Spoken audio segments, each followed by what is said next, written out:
Alright, you reptile enthusiasts, I am back with more ball python entertainment. And today, I have to admit, today's kind of a bittersweet day. So, we're kind of nearing the end of the ball python breeding season. This is basically the very end. These are the last 2 boxes of ball python hatchlings that are coming out of the incubator. And here's kind of my setup. So I have 2 boxes. The pairing was an albino female with an albino pied male. So all of them will be albino het pieds.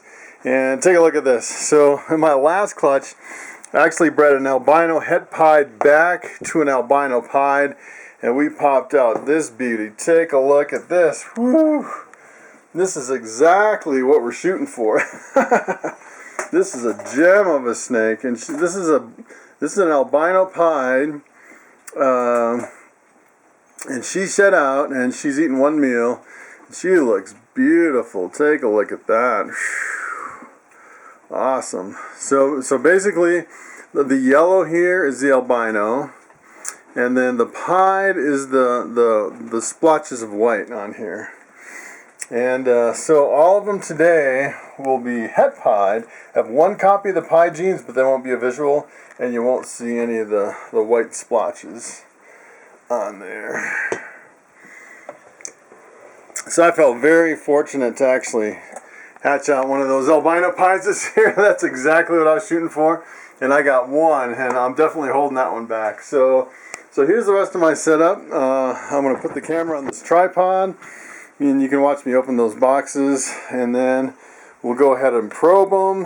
I have my probe kit. I'll show you how to do that with the lubricating jelly, and we figure out the males and females.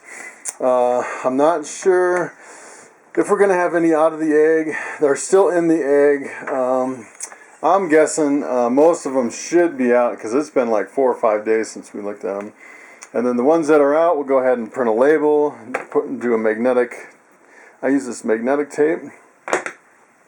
And we'll set them up in my hatchling rack. So I actually have almost 100 hatchlings this year. I have all those, and then this completely full. And I sold 11 at the first show. 2 more shows to go. So you'll see some empty spaces as we go. And then over here I have some of my moss balls. I use these for humidity.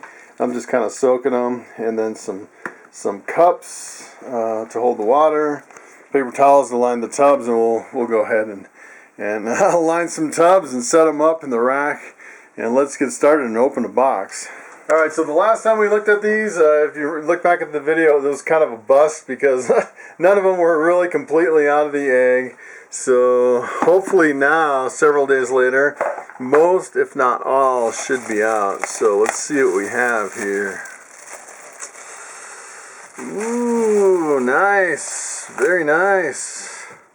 These look like they are all out of the egg. Ooh, this one's full of liquid. Oh, this one's really almost feels like there's a snake in there, but I know there's not because there's 3 and 3 here. And the first thing I notice about these hatchlings is these hatchlings are incredibly skinny. Look at how thin they are, straight out of the egg. I've never seen hatchlings that skinny straight out of the egg, but they are really small. They are really beautiful though. This is a really high contrast albino. Wow. Look at how the patterns kind of broke up like that. That is really neat. So this almost looks like it almost looks like a really underfed hatchling, but it almost looks like one of my hatchlings that hasn't eaten for 3 months. That's what it looks like. So I think I really need to get these guys feeding. I'm thinking I may even have to assist feed these guys to just get them going. They are so skinny, I can't even believe it. That is a beautiful snake though. And let's take a look at this one. So now this one's kind of interesting. This is a pretty beefier snake, I would say. Quite a bit beefier. And if you kind of look at them side by side, You know, I would definitely say the one on the right is a high contrast albino. The one on the left is not really that high of a contrast, which is really interesting. You get both. It's almost like two separate genes of the albino, a high contrast and a low contrast, in the same clutch. That's pretty interesting. This one kind of looks like another high contrast. Still, this one's really skinny. I can't even believe how skinny he is. So what I think I'm going to do is I'm going to jump right to the second box, and let's take a look at that one. Alright, let's unveil the last egg box of the year. Oh my! And what do we have? What do we have? Nice, nice, nice. So this one still looks, let's see. So it looks like we have 2 out of 4. I'm thinking we might have to cut these and kind of peek in. These might not be good eggs. These look definitely like a beefier. This is kind of what I expect, you know, from a ball python hatching right out of the egg. They're usually quite a bit beefier. Then they have a little bit more reserves in case they don't eat right away. So these I'm not really as worried about as the other ones. But that's beautiful too. That looks like a really high contrast albino there. Beautiful. And these are all 100% het pied. Whoa. Let's take a look at this one. Beautiful. Look at that little head sticking out. That's a good looking snake. I just really love the albinos. And from what I've heard, you know, people at the show selling snakes, they say the albinos always sell really, really well. So what I'm going to do next is kind of look inside of those 2 eggs that nothing's come out yet, and just kind of take a peek and see what's going on. Alright, so I'm going to start with this egg, and for some reason I don't have a really good feeling about these eggs. I mean, they've been in there for a long time, and especially this one. Look at how much mold is on there. Although I've seen really moldy eggs still hatch some good snakes. So I'm not real hopeful, but we'll take a look and see what's inside here.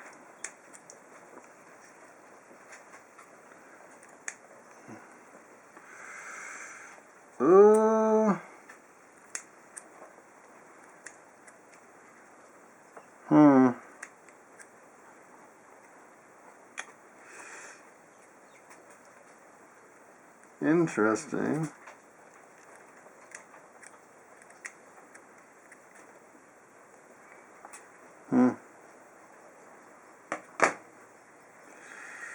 Well, the interesting thing is,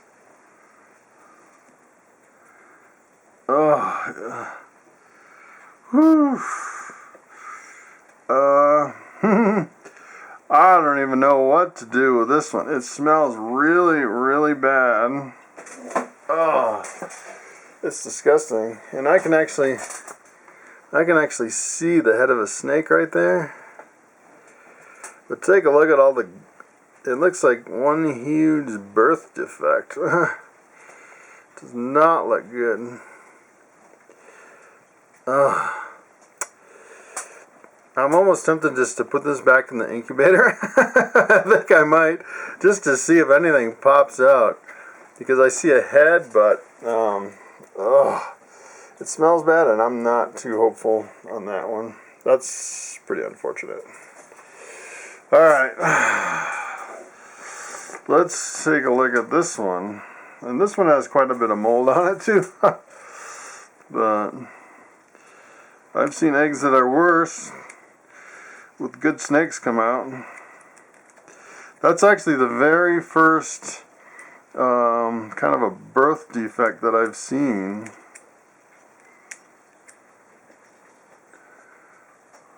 Huh.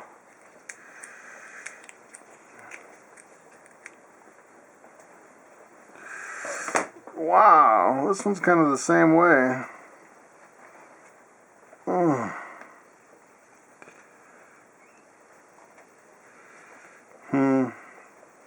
That's really weird. This one almost looks like a completely white snake.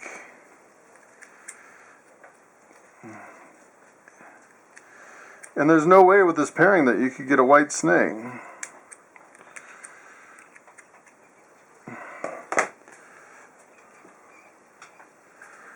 Huh.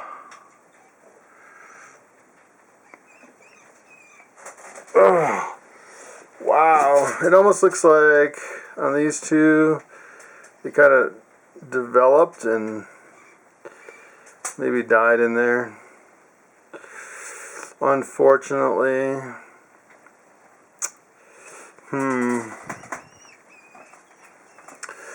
I have to say, that's the weirdest thing I've ever seen. That was not very good for my last 2 eggs of my last clutch. Okay, so we actually have 5 good snakes from that clutch. All albino het pieds. And I kind of wanted to show you how I determine the males and the females. So I have this probe kit here, and these ball pythons actually use the very smallest probe. And what I do is I use this lubricating jelly and just kind of put a little bit here right on the tip. And then this is kind of the tricky part. So first you have to find the tail, and you put the probe right in the tail, in the pocket in the tail. And then usually if you unravel them, sometimes they start running, which this guy seems like he wants to do.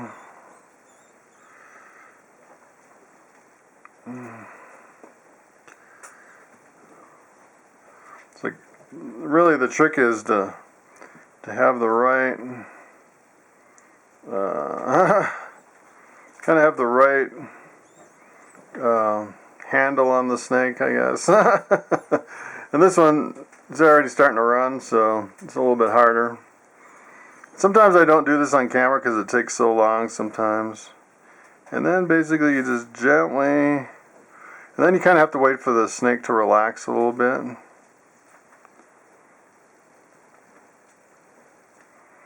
And I usually just kind of put it in a little, pull it out, put it in a little. And now the snake's totally relaxed. It's only going that far. So this is definitely a female. And I would say probably females, you'd probably want more females than males. Because one male can breed several females. So that is very nice. So here's kind of how I set up the tub. I use basically paper towel selecticizes and put 3 layers in there. And then I'll take a little deli cup and add a little water. Then I'll squeeze out one of these sphagnum mosses for the moss ball and throw it in there. That just adds a little extra humidity. And you always want to keep the tub really humid, especially at first, so they can shed out. And that's basically it. So here's the label I made. 18 for 2018, C14 for my 14th clutch of ball pythons this year. F for female, and she is an albino 100% het pied. And this is kind of where I'm setting her up over here. And she is all set up. Alright guys, so this one is a male. That probe went way up in there. No doubt about that one. That's a really good looking snake.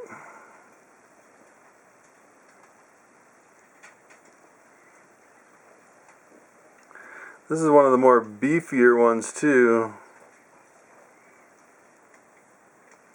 Really good looking. Alright guys, believe it or not, this is another male. 2 males and 1 female.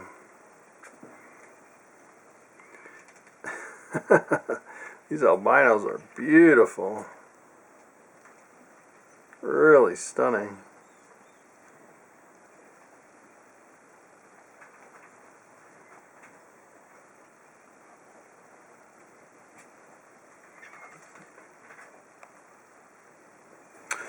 Okay, so this tiny little skinny one here is a male, but it kind of has this problem here. This is really weird coming out of the abdomen.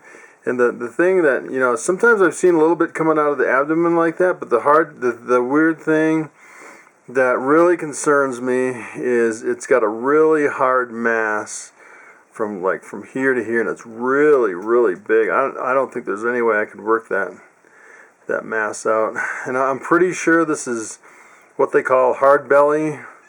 And I think this is so big, I don't think this snake's going to survive, unfortunately. So I'm going to go ahead and set him up, and we'll see how he does in the long term. Okay, so this last really, really skinny one, it looks like it's a female. And it's doing fine. It doesn't have any weird abdomen stuff.